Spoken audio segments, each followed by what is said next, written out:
पाहायला सुरुवात केली 85 आवाज. 85 आवाज मध्ये आपलं स्वागत. हमें यह बताते हुए अत्यंत हर्ष हो रहा है कि हम आपको एक स्वस्थ और फिट जीवन शैली की ओर प्रेरित करें।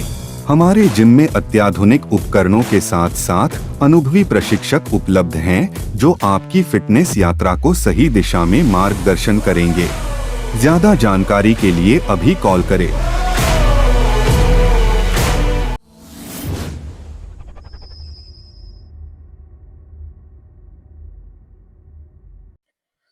नमस्कार, मी रवी कुमार. उठ मानसा जागा हो, चळवळीचा धागा हो या सदरात 85 आवाजच्या खास एपिसोड मध्ये आपलं स्वागत. कशा आहात आपण? मजेत ना? मजेत राहा, हिट राहा, फिट राहा आणि हो आरोग्याची काळजी घ्या. चला तर मग विषयाकडे वळूया.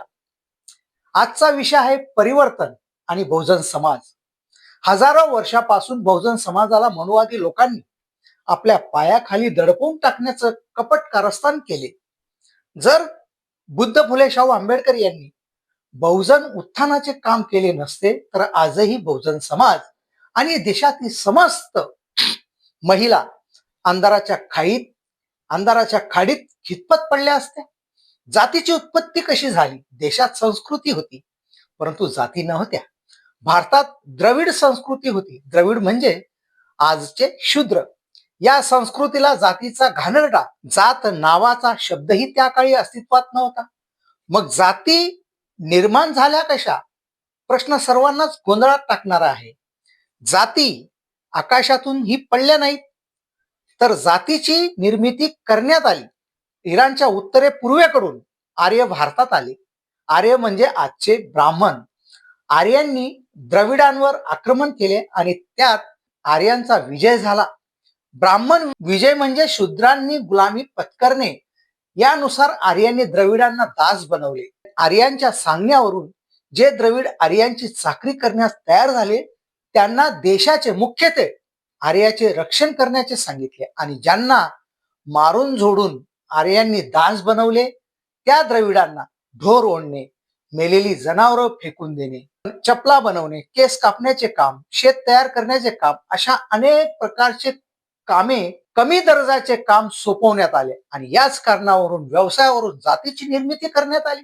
संरक्षण करणारा क्षत्रिय, व्यापार करणारा वैश्य, बाग तयार करणारा माळी, शेती करणारा कुणबी, सोन्याला मुलामा देणारा सोनार, केस कापणारा न्हावी, तेल काढणारा तेली, घाटावर जाऊन कपडे धुणारा धोबी, अवजारे बनवणारा लोहार, लाकडाच्या वस्तू बनवणारा सुतार, मेलेले ढोर बाहेर फेकून देणारा महार आणि जांभळ्यांपासून डब तयार करणारा मातंग बनवणारा मातंग, जोडे चप्पल बनवणारा चांबार इत्यादी अशा एकूण 6,500 जाती भारतात ब्राह्मणांनी निर्माण केल्या.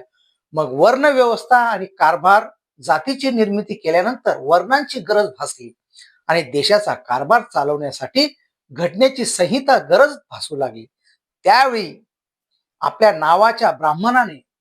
त्यावेळी मनु नावाच्या ब्राह्मणाने संहिता म्हणजे घटना तयार केली. त्यात प्रामुख्याने 4 वर्ण पाडण्यात आले. 1 ब्राह्मण, 2 क्षत्रिय, 3 वैश्य आणि 4 शूद्र. यालाच म्हणतात चातुर्य वर्ण व्यवस्था. या पद्धतीला 4 वर्णाचे कोणकोणते काम करायचे हे म्हणून या घटनेत नमूद केले आहे. ब्राह्मणांनी विद्या शिक्षणावगत करून देशाचे राजकारण, धर्मकारण, अर्थकारण करावे. वैश्यांनी व्यापार करून ब्राह्मणांना पैसा निर्माण करून द्यावा, परंतु मालमत्तेवर वैश्यांचा अधिकार राहणार नाही. क्षत्रियांनी देशाचे म्हणजेच ब्राह्मणांचे रक्षण करावे आणि 4 शूद्रांनी कोणताही मोबदला न घेता वरील 3 वर्गाची सेवा करावी. ब्राह्मण व्यतिरिक्त खालच्या 3 वर्गाला शिक्षणाचा अधिकार नाकारण्यात आला. एवढेच नव्हे तर त्यांना संपत्ती जवळ बाळगण्याचा अधिकार नव्हता. शूद्रांनी चांगले कपडे परिधान करू नये, ब्राह्मणांच्या घरापेक्षा मोठे घर बांधू नये आणि शूद्रांनी नंतर सवर्णांच्या घराजवळून जाऊ नये. एवढेच नव्हे तर त्या सावलीलाही अंगावर पडता कामा नये. स्त्रियांना तर ब्राह्मणांनी मनुस्मृतीमध्ये कोणतेही अधिकार दिला नव्हता. शूद्रांना उपभोग म्हणून द्यावे एवढाच अधिकार म्हणून स्त्रियांना बहाल केला होता. ब्राह्मण वर्ग शूद्रांच्या स्त्री सोबत समागम करू शकत होता, लग्नही करू शकत होता, परंतु शूद्रांच्या एखाद्या माणसाने ब्राह्मणांच्या स्त्री सोबत बोलले तरी त्यास नग्न करून फटके मारण्यात येत होते. कानात तर शिशाचा रस ओतण्यात येत होता. शूद्र म्हणजे तेली, कुणबी, माळी, धोबी, लोहार, सुतार, गोल, गवार, आदिवासी, महार, मातंग, चमार, बौद्ध, शीख, ईसाई शूद्रांनी फक्त गुलाम बनवून ब्राह्मणांची चाकरी करावी इतकी क्रूर विटंबना ब्राह्मणांनी शूद्रांची केली होती. म्हणूनच डॉक्टर बाबासाहेब आंबेडकर यांनी या ब्राह्मणी मनुस्मृतीला 1937 साली जाळून खाक केले आणि भारताची नवीन राज्यघटना 1950 साली देशाला अर्पण केली. तुर्तास इथंच थांबूया.